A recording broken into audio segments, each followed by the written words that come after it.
Call sikit nasihat lah untuk budak-budak yang main gym baru ke, yang gym lama ke. Biasa yang budak-budak lama tak buat macam ni, tapi biasa budak-budak baru lah. Jangan acah-acah datang gym, lepas tu update dekat setiap media sosial. Ni ada sikit nasihat korang lah. Kalau kau dah decide nak duduk atas mesin tu, jangan kau anggap mesin tu kau sewa bulanan.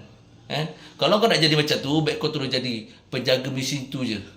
Orang lain datang nak guna, kau dah parking macam tu pot karaoke sambil layan phone. Berat tak angkat, otot tak kerja, tapi mesin tu kau peluk macam kursi goyang kat rumah. Kau tahu tak betapa rimanya orang lain tengok? Mereka datang dengan semangat, nak buat set, nak push limit. Kau pula jadi traffic jam dalam gym. Mesin tu bukan sofa untuk kau scroll IG. Bukan juga pangkin untuk kau repair cewek kau. Orang lain pun ada awet, tapi tak ada macam kau. Kalau kau rasa main phone tu lebih penting, kau boleh duduk kat luar ataupun duduk tempat lain. Bukan kat bench tu, bukan kat mesin tu. Sebab apa? Jangan halang orang lain nak workout. Ingat, gym bukan tempat nak simpan badan sambil scroll TikTok ke scroll apa benda.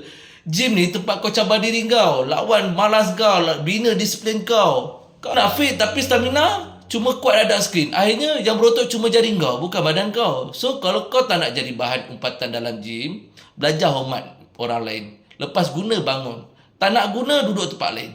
Simple. Tak payahlah kau nak menghadap benda tu, orang lain nak tunggu kau. Tak payah.